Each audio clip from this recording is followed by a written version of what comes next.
All right, welcome in. It's Saturday. It's time for Total Bases, an hour later than usual, of course, because we go right before last call, which will be on at 11 a.m. Eastern right here on the WagerTalk YouTube channel. First, we've got an hour of baseball to break down. Props to you two.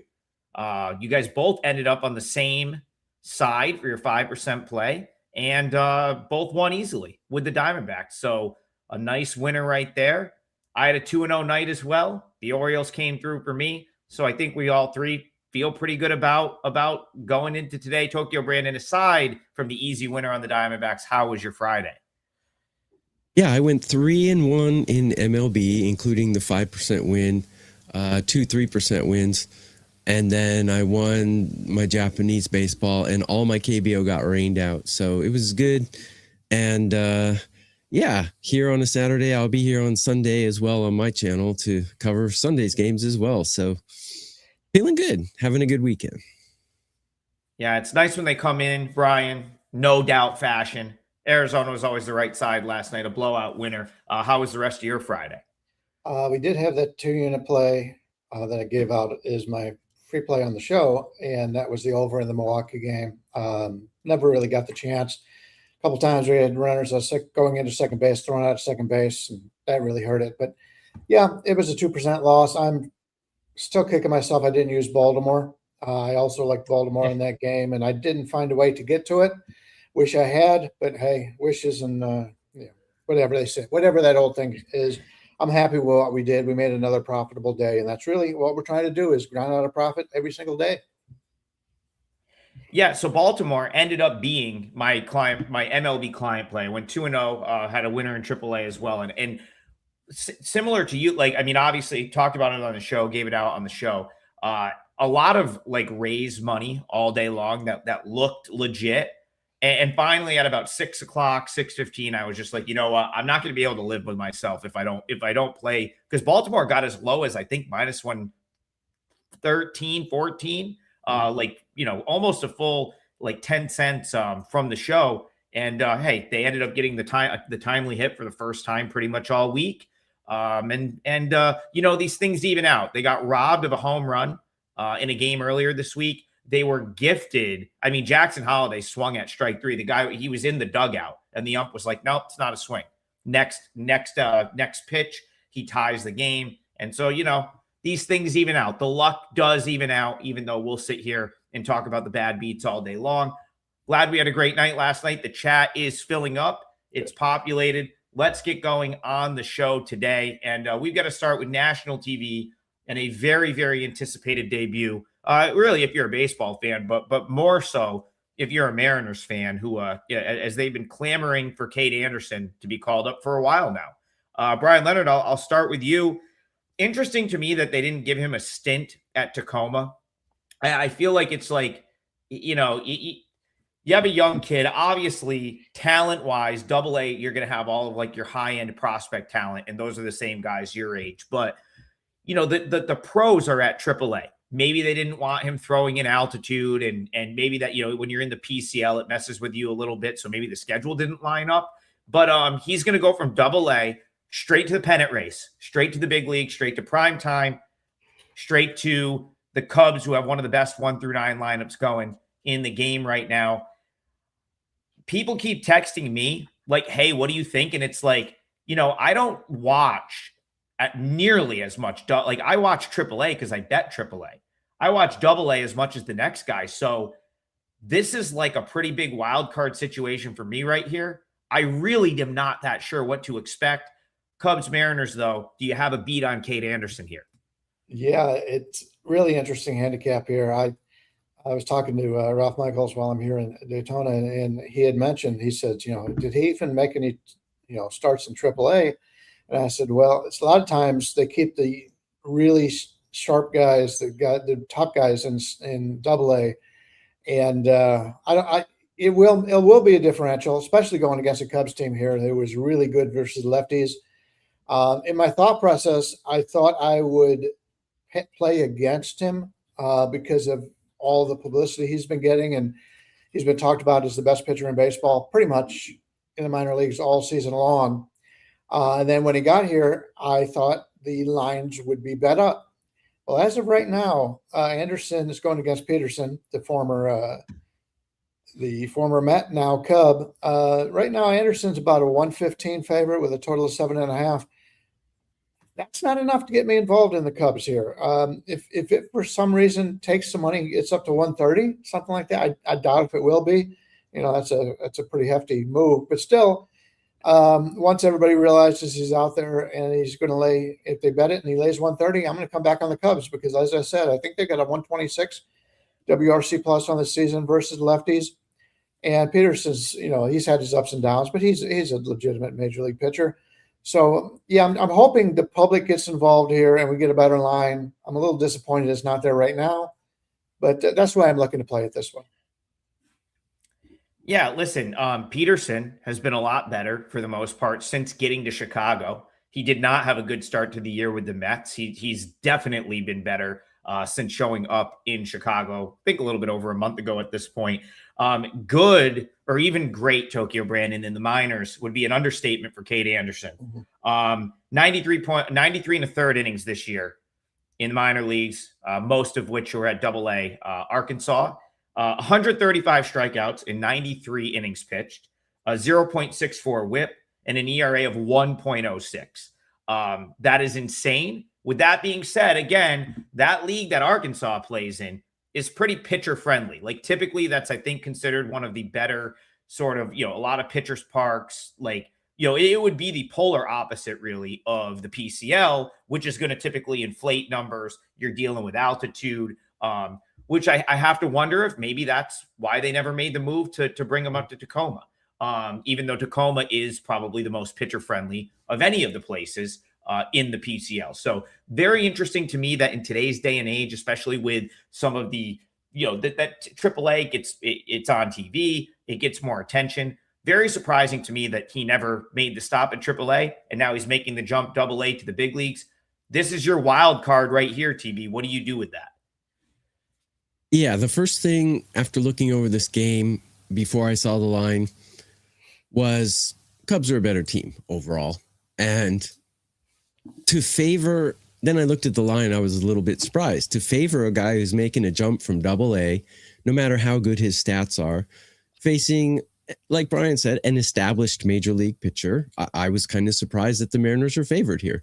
Looking at the line, the lineups, I got them dead even at 15. They're both mediocre in current form. I look at the bullpens. They're both 19, neck and neck in current form. So the only deciding factors to me would be home field. So take a look at Mariners record at home. Yes, they have a winning record, but actually the Cubs away record is better than the Mariners home record. So home field doesn't really mean much in my opinion here. The only thing that differentiates these teams is the starting pitching. And do you trust a guy who's jumped up from AA, making his major league debut? He's going to be nervous as heck. If he gives up a hit on his first pitch, is he going to mentally break down or is he going to be tough? Is he going to tough it out? Is the manager going to protect him and yank him early? Or is he going to throw 5 innings of shutout ball? So you really don't know what to expect from a guy like that because his numbers, like you said, are absolutely stunning. But the level of talent is a big jump. And Peterson's used to this level of talent, although he has ups and downs. I would say Cubs are nothing. I don't think the Cubs should be underdogs here. I'm probably not going to bet the game, but if you're a live better, if you see that young guy struggling, I would bet the Cubs because these young guys, they'll get protected by their managers and he'll come out quite early. And I prefer Peterson more than the Seattle bullpen if he comes out early. So that's probably how I would play it. So I'll focus on what we do know here. What we do know is the Mariners used some bullpen arms in yesterday's win. What we also know is it would be somewhat shocking to see Cade Anderson throw more than 6 innings here. I would guess it's probably going to be more like 5. Reason I say that, last few starts in the minors, 5 2/3, 5 1/3, 4 2/3, 5, 6, 5, 6, 6 2/3, 5, 5.1, 4.24. Like it's rarely has he gone into the 7th. I think in the games I just read off, which is this year, I think he's only pitched into the 7th inning once. So Now let's put big league hitters, and not just big league hitters, but good big league hitters. The Cubs have a very good lineup, as you both pointed out. Probably the more, well, it's not probably, definitely the more complete team than the Mariners so far this year. So, like, let's just say, like, he's lights out and phenomenal and doesn't, let's say he gives up nothing for 5 or 6 innings. Like, the Mariners are still going to have to win the final 3 innings of the game. So, like, you have to ask yourself, if David Peterson can hold serve, the Cubs probably have a pretty big edge at the end of this game. And that may be a worthwhile edge if you're talking about getting them as an underdog here. To go back to Brian's original point, like, how big are they going to make the Mariners a favorite with a kid who's never stepped foot on a big league mound? At some point, you have to understand the best you can get here from Anderson in his debut is probably 5 shutout innings. I would say that's the best you can get. They'll still have to win the rest of the game. I don't know that that's enough to make the Mariners a favorite, in my opinion. So I would lean toward the Cubs as well. I do have one I love today. It's a 5% play. The other two, my 2 co-hosts, both easily hit their 5%ers yesterday. So I'm going to try to do the same today. That is up on my page right now. And you can get that as part of a double play package with either Tokyo Brandon or Bryan Leonard.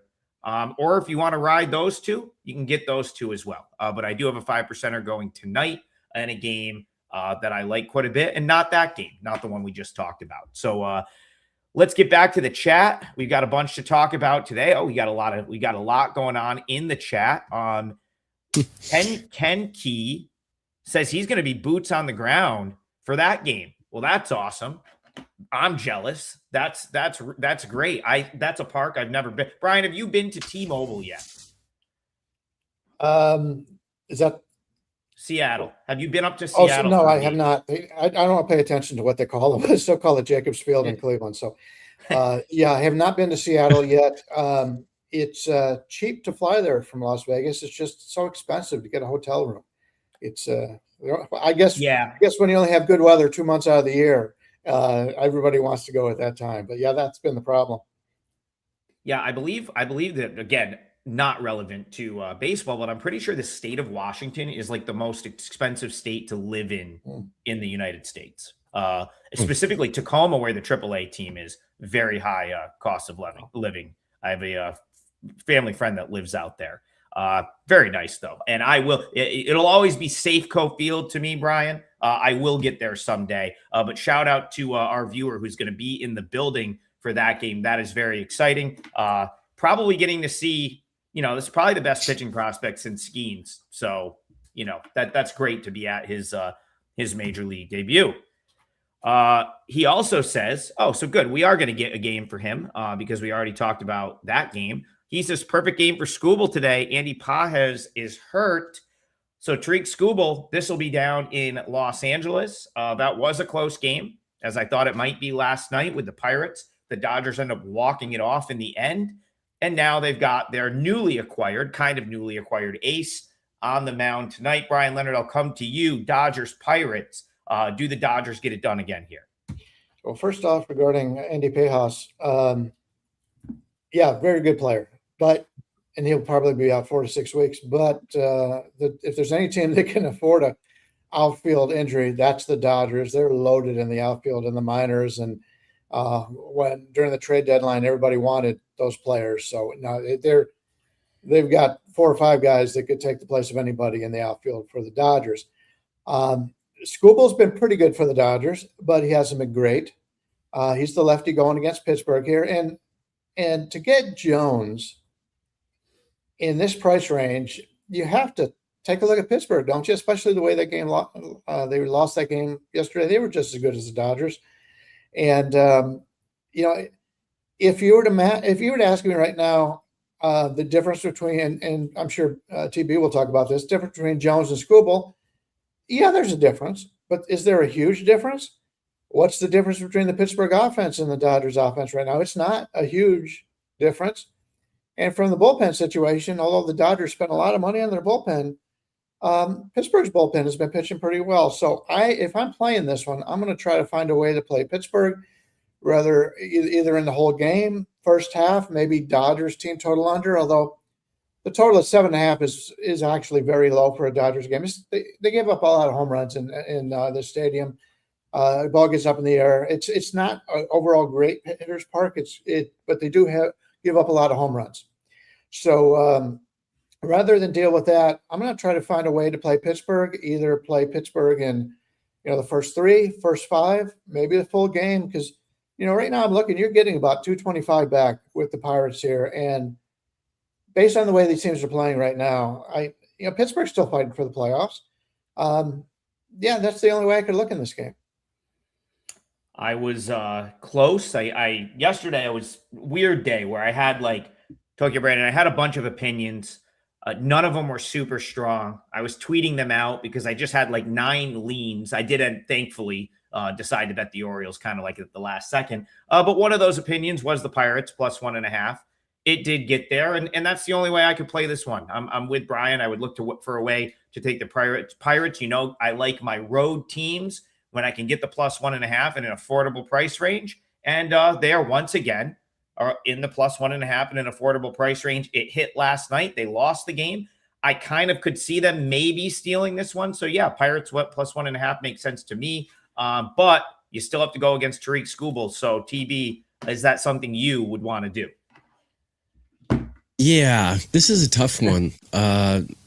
First look, before I saw the numbers, my inclination was to say I think this game's going to be an under, and then I looked at the numbers, and it's 7.5. I don't think you can take a 7.5 with these two lineups. I was listening to the radio broadcast last night, and Rick Monday was pointing out that these two teams have the highest batting average in MLB since the All-Star break, I believe.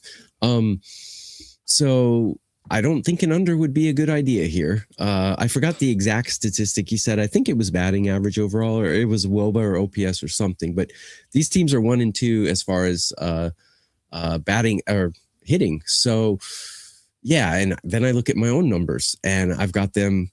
I got them both ranked 11 out of 30 according to my rankings, and the bullpens are both ranked 15. So these teams are tight. You cover the logos, and you can't really tell these teams apart. Starting pitcher will probably determine who gets the leg out in front. Both pitchers have excellent numbers against the batters they're facing right now. Here's how embarrassingly good the Dodgers are.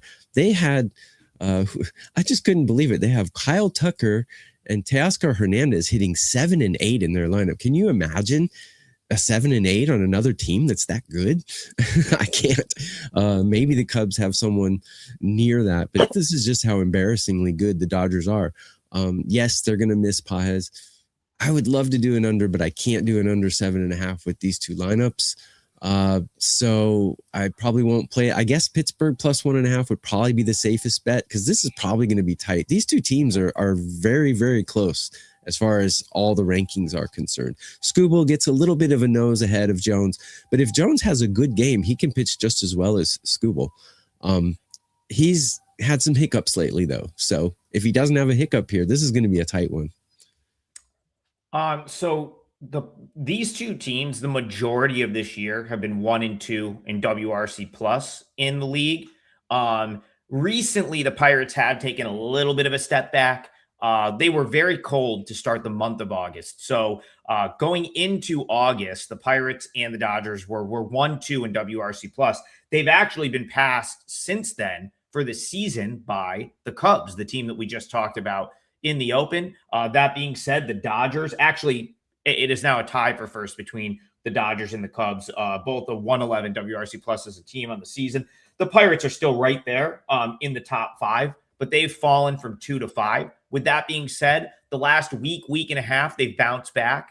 They've been better than they were the first 2 weeks of August when they just stopped hitting completely. The final thing I'll say is, though, and I guess this is my thought process, I feel like I missed the opportunity to take the Pirates last night on the plus 1.5. Reason being, they stack better. They stack up much better against right-handed pitching, in my opinion. I think the numbers would suggest that as well. So now you are here. Now you're up again. You came so close last night, end up getting walked off in the 10th. Now you got to face a lefty. And not only do you have to face a lefty, you're facing a very, very good lefty, arguably the best lefty in the game. With all of that being said, though, I still think the Dodgers are quite inflated, which is sort of the talking point every time we talk about the Dodgers. It probably will be for most of the rest of the season. So it is a tricky handicap. Interesting one. That's another one that I believe is in that primetime national TV slot tonight. You're either getting the Cade Anderson debut or you're getting Pirates Dodgers on Fox tonight. So we hit both the national TV games right there. All right, let's continue along. Let's go back to the chat.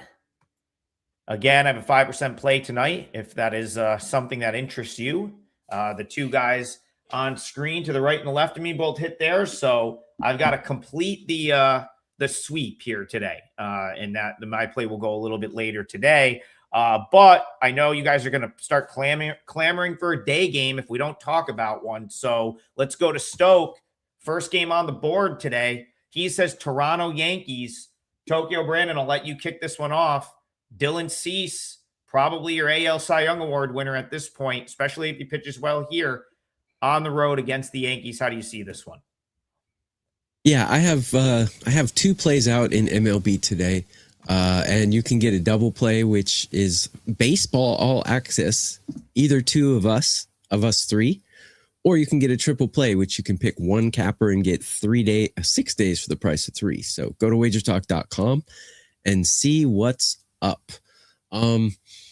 Yeah, I think this game is a lot closer. There's a Yankee tax here, and I don't really get it because I don't think anyone's going to argue that Cease is a better pitcher than Weathers. Correct me if I'm wrong, but that's how I see it.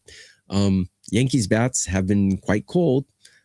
I still got them ranked 24th out of 30 teams, and I got the Blue Jays ranked 7. So the area that the Yankees dominate the Blue Jays here is bullpen. Yankees much better than the Blue Jays. So I don't know. I guess the Yankees team total first 5 would be a good play. I think Cease can tame these bats, and if you can get a 2.5 in the first 5 innings, I think that would be a good one. 1.5 I wouldn't play because 1.5 in the first 5 innings, any major league team can blow that up with one swing of the bat, if a walk and a blast. So if you could get a Yankees team total under, that might be a way to go here. I think Cease is a much better pitcher than Weathers, but when Weathers is on, he's on. So maybe a full game under might be a play as well. Yeah, Dylan Cease is a much better pitcher than the entire league at this point, with the exception of maybe guys you could count on one hand. I don't think you could count on one hand guys that should be a higher power rated pitcher than Dylan Cease right now. I think he's going to beat Schlittler for the AL Cy Young, especially if he pitches well here. Schlittler, of course, pitched last night. He was good. 6 innings, 1 run, 4 strikeouts, 3 walks. The thing, Brian, that I took away from last night, Hedrick Blackburn Bednar for the 3rd time in 4 days. So if you think the Yankees have a bullpen edge, like they like all things equal, they probably do. But like with those 3 guys, I mean, they have just been burning bullpen innings this week. And that's what happens when you win a lot of games. The Yankees are winning games right now. They're winning them close. And that means these guys are pitching every day. So, Brian, I think that's a bit of an equalizer. And give me Dylan Cease against just about anyone right now. I kind of like the Blue Jays here. Let me take a quick look at the first 5 here. The first 5 is Cease in Toronto is about a 120 favorite. Not much different from the game. In the game, they're about, basically 105. So you're laying 15 cents to keep the bullpens out of it. But Toronto doesn't hit lefties. And that's the problem I'm running into here. And we've got a total of 6.5 to the over. I see 1.7 minus 25 to the under, but really basically it's all 6.5. I can't play an under 6.5 in this stadium with the bats that are out there for these teams, even though they don't have a lot of their bigger bats in the lineup. It's still, these are 2 pretty good hitting teams. The Yankees haven't really hit in the second half of the season. Ever since they lost their leader, Judge, they haven't been the same team, but they will be getting back Bellinger. He was either be back today or be back the next game. I think he had to play 1 or 2 games in the minors just to get ready. But I'd like to play the under because Toronto can't hit lefties, and obviously nobody could hit Cease right now. But 6.5, I can't do that here in this game. So I'm a little torn. If you like Cease, I would say, the first 5 at minus 120 is not bad. This is once again, we're still talking Saturday baseball, and a lot of these games are right about where I made it. So they're doing a good job from the lines maker standpoint. Yeah, that's so a couple really good points. First, I believe the Blue Jays now are dead last WRC plus against left-handed pitching, which is it's kind of like amazing because I think even though the Blue Jays have played good ball of late and they're finding a way to win games, I'm pretty sure that WRC plus against lefties is going down. Again, Brian, I don't have that in front of me, but I think it's like they're pulling up the rear in that category by like quite a wide margin right now. I think it was down in the 70s the other day when I checked. 79. That's not. And Colorado is 80, so they're worse than Major League Baseball. Yeah. Yeah. Listen, WRC plus good would be great would be like 100 or better. 70 bad. So that is not what you want to see. Cody Bellinger. So my AAA bet last night was Scranton Wilkes-Barre, partially because Bellinger was batting second. And I thought that helped them. I thought it wasn't fully priced in correctly. And on the Scranton broadcast, they said he has an off day today. So you won't see him today. Okay. It is possible. So basically, they're giving him the day off. They're either going to let him play in Scranton again on Sunday or potentially call him up. If he'll either be back Sunday or I don't know if the Yankees play on Monday. A lot of times they do. They move guys around on the Monday off day. So I don't expect to see Bellinger in the lineup for the Yankees today, which is too bad because that would have been a guy that would have been a nice addition up against Cease, in my opinion, a lefty that can probably handle that, handle a guy like Dylan Cease. So yeah, I'm with you. I think under does make a lot of sense, but that number is tough. The Blue Jays, I still give the Blue Jays the edge here with Cease. And then, the fact that the Yankees bullpen has been used extensively over the past few days. But Brian pulling out that WRC plus, I don't know if I'm going to bet the Jays against the Southpaw for that reason. So lean Blue Jays has not made my card yet, but again, it's what I'll at least consider. I'll see how the rest of the morning goes along. All right, Tokyo Brandon, I'm coming to you. Kick us off for Alex Rand. He says, "Good morning, gents. Can we talk Cardinals and Phillies?" So Cardinals and Phillies. I gotta believe this is another early game. Could be wrong about that. No, it is this is another early game. We've got a couple of youngsters here. Well, it's funny how baseball does this. Basically 2 guys who both organizations probably thought is like the ace of their future. Both have kind of struggled, have kind of worked around injuries, and now they're matched up against each other in Philly this afternoon. So you've got Quinn Matthews on the mound for the Cardinals. And then you've got former first-round pick Andrew Painter, who is on the, I guess the second time around here. He's gotten called back up after being sent down to work on some stuff. Now, Painter is confirmed. I don't know if the Cardinals have confirmed Matthews yet, so I'll be trying to figure that out as we talk about this game. But Philly's at home here. It's definitely Painter on the mound for the home team. How do you see this one? Yeah, I'm seeing places showing Palante as the starter. Is that incorrect? I'm going to try to figure it out right now. Brian? I'm showing Matthews on the Odds Logic site, which is our site over here at it's an excellent site over here at WagerTalk. Okay. So if that's the case, Palante hit the IL last night. So Matthews, it would have been his turn at Memphis, and they're gonna move him up here. Got it. Okay. Well, that makes this cap much easier.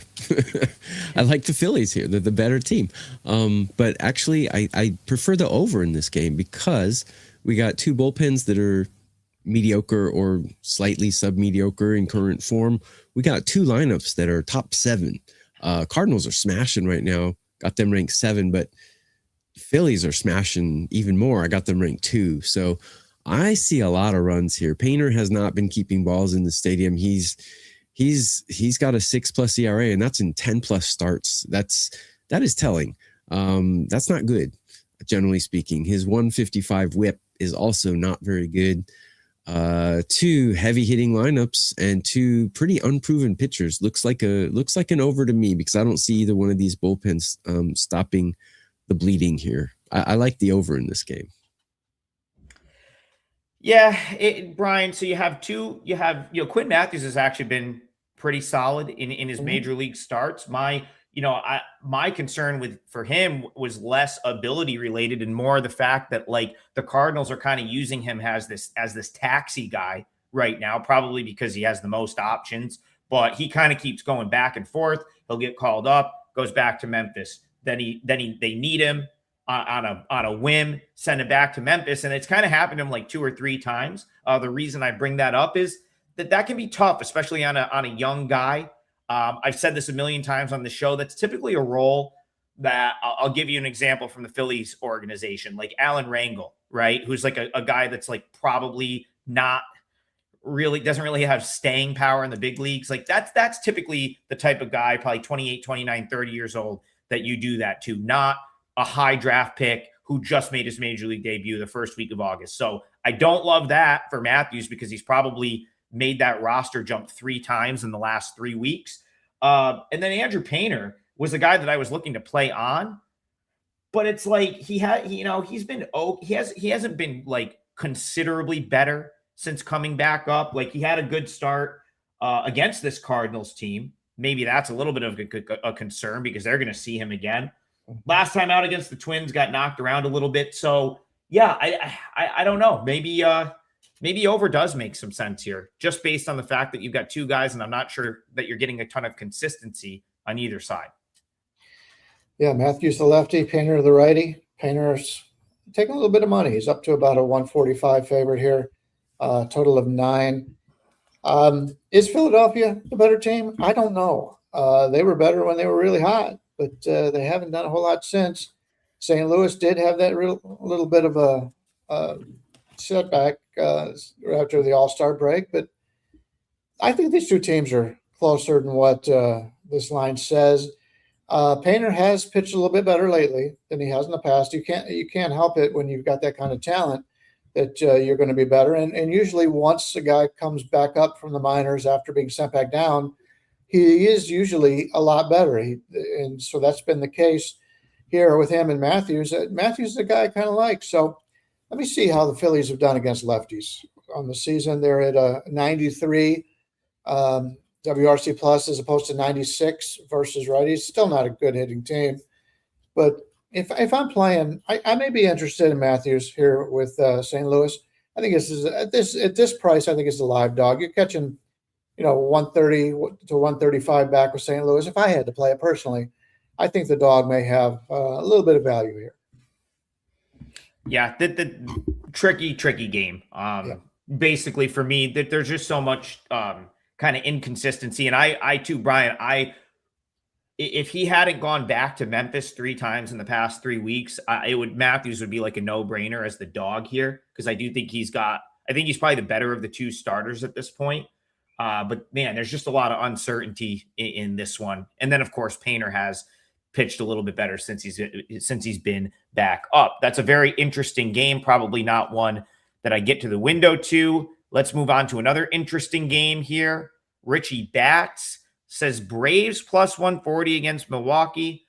Not like the Miz is on the hill. Well, that's because the Miz was on the hill yesterday. That game ended up, I guess, being the low-scoring game that everyone thought it would be. Even though we came on, kind of made a case for the over. It didn't work out. Miz was great. Chris Sale on the other side in a 2-1 final.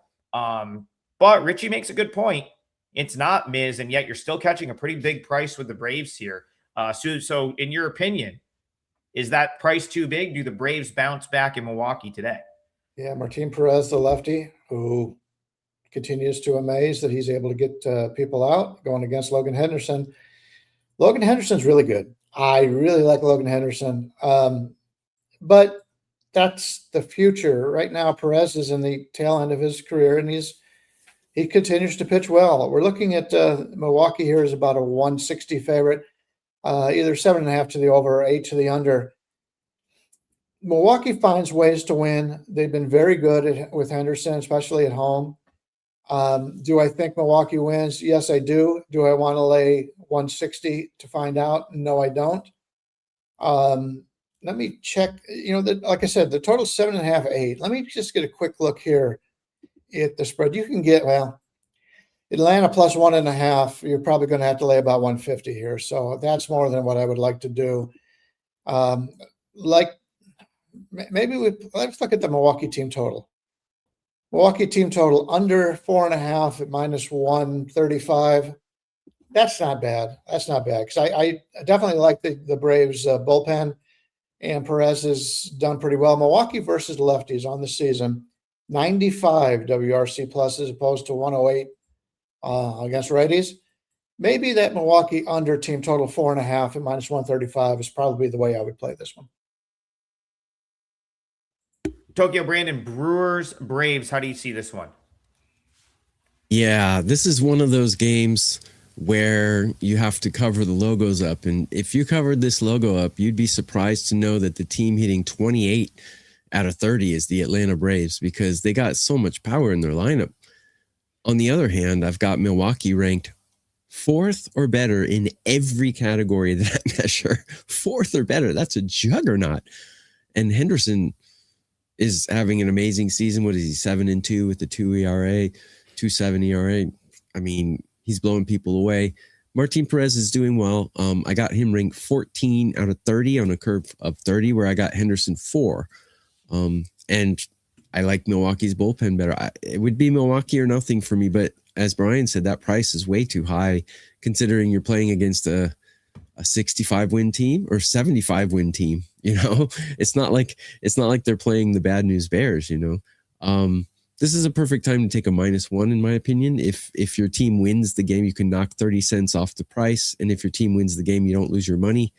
If they win by 1, you get a push. So that's probably how I would play it if I were to, but I haven't yet. Yeah, I mean, it's a big price for the Brewers. Kind of, very similar yesterday. My lean in the game was the Brewers. If we were just talking about a picking the right side or trying to pick a side, I thought that price was high, all things considered. So if you thought that one was high relative to the situation, then you got to think today's is virtually unplayable if you're looking at it the same way. That being said, personally, I don't really want to play back at Logan Henderson. He's a guy that I've been high on, that I like. Tokyo Brandon, you make a great point. What are the Brewers bad at? Maybe hitting the ball in the ballpark. Like you can't really. It's very hard to poke holes at this Brewers team. They're probably the most complete team in the sport right now. And unlike a team like the Dodgers, who you could say has more talent or could be better on the at their ceiling might be a little bit higher. The Brewers seem to take all 162 seriously every single year. I believe since the beginning of last year, no team in Major League Baseball has won more games than the Milwaukee Brewers. So they are a tough team to fade.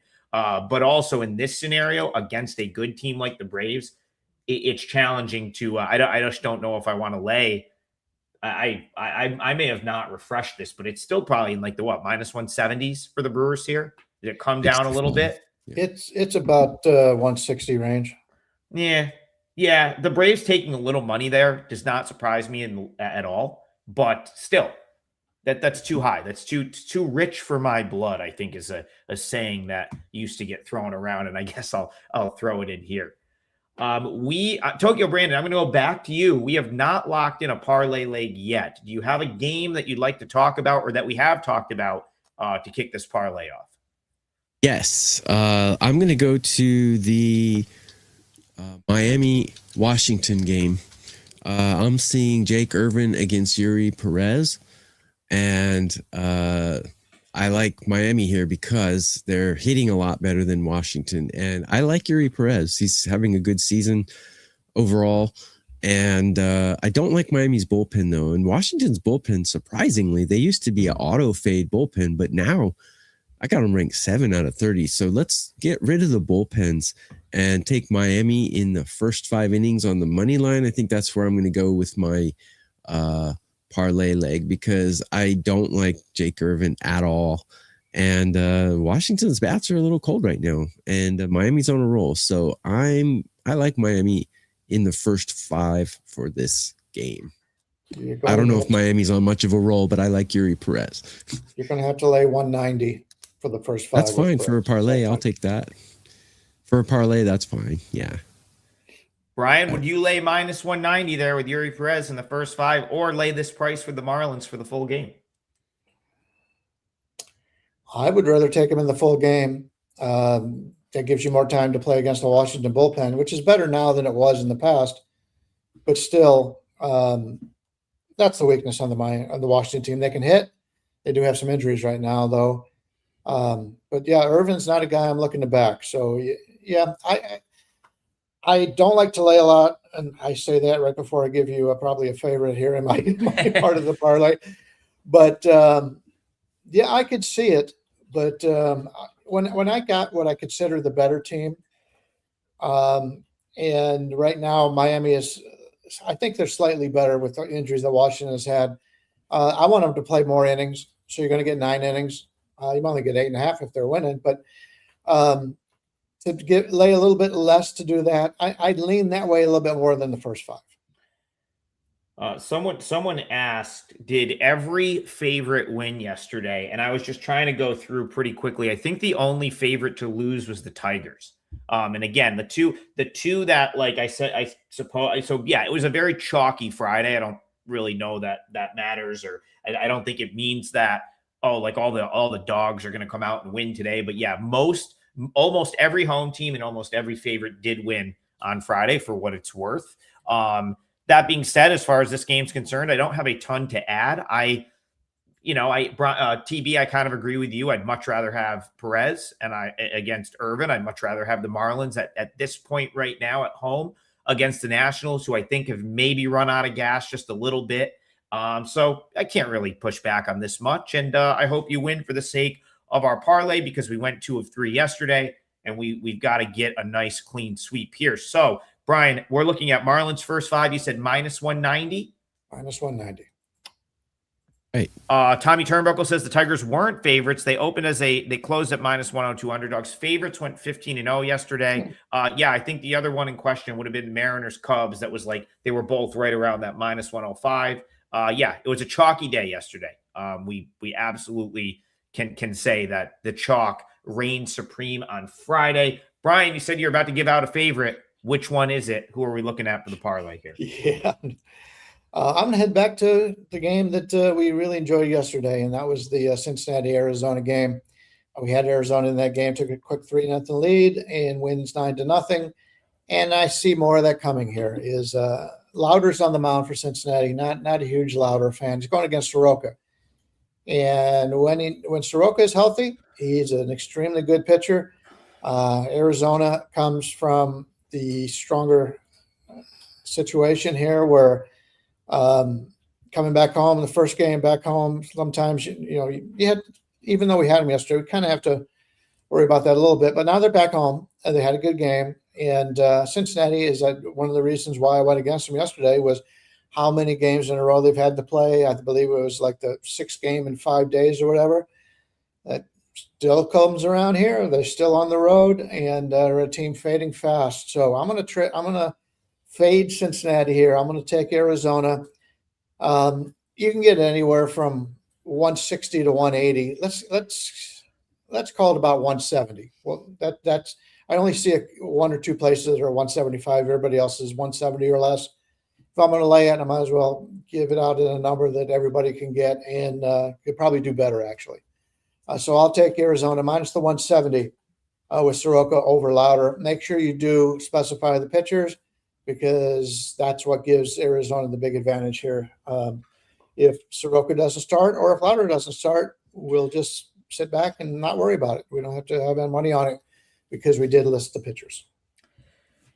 Tokyo Brandon, you won't find a worse team in Major League Baseball against right-handed pitching than the Cincinnati Reds. They have been at the bottom of the league in WRC plus against right-handed pitching all season, pretty much since March at this point. And now you talk about a team coming in with probably the least momentum you could ever come in with. Of course, they lost the game on a routine fly ball that was dropped on Thursday, and then went out to the desert and got their teeth kicked in last night. It does not seem to be going well for the Reds. This sort of seemed that drop fly ball to me was the nail in the coffin on the season for this team. And when you just don't hit and you have to like win every game and like the margins and stuff like that, it becomes tough in my opinion. So I'm with Brian. Do we have a clean consensus agreement here on Reds Diamondbacks?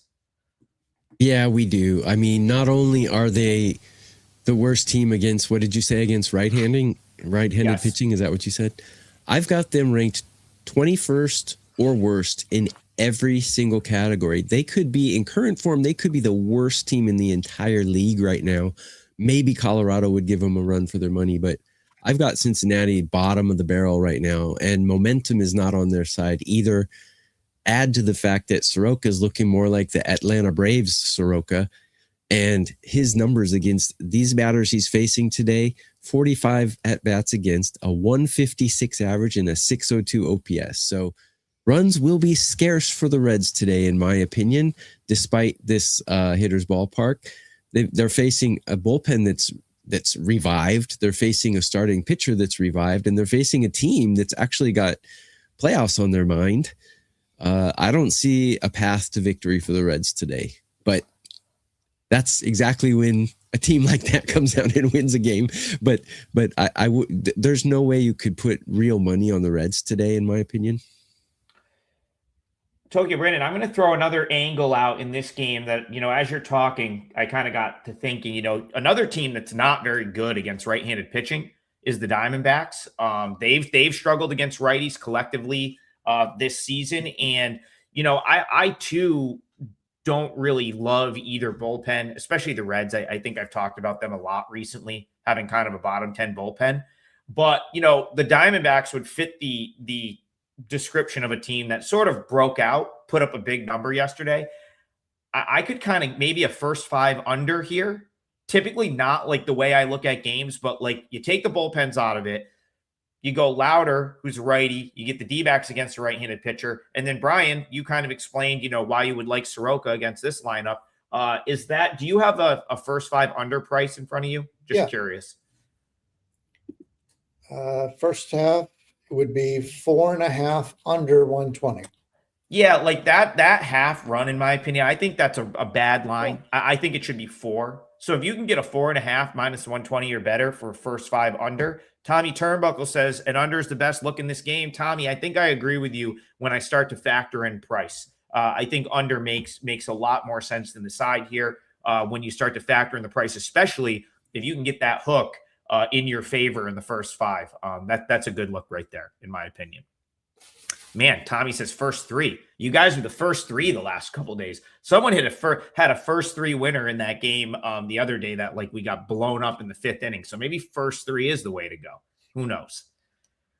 I think the way to go tonight would be to check me out for 5% play. I hit my 5%er out. We're having a good week on the 5%ers. I cashed my 5%er on Wednesday with the Giants. The 2 guys to my right and my left both hit a 5%er on Friday. I'd like to keep it going tonight. I've got a 5% play in Major League Baseball.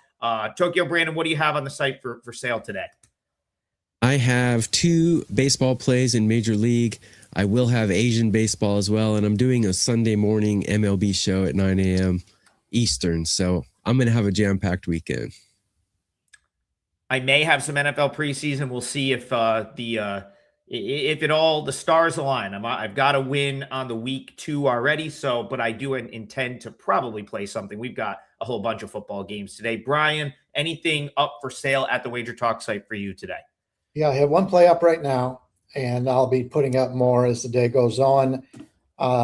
After doing this show, I'll be doing Last Call with Kelly in Vegas, and that comes up in about 10 minutes or so.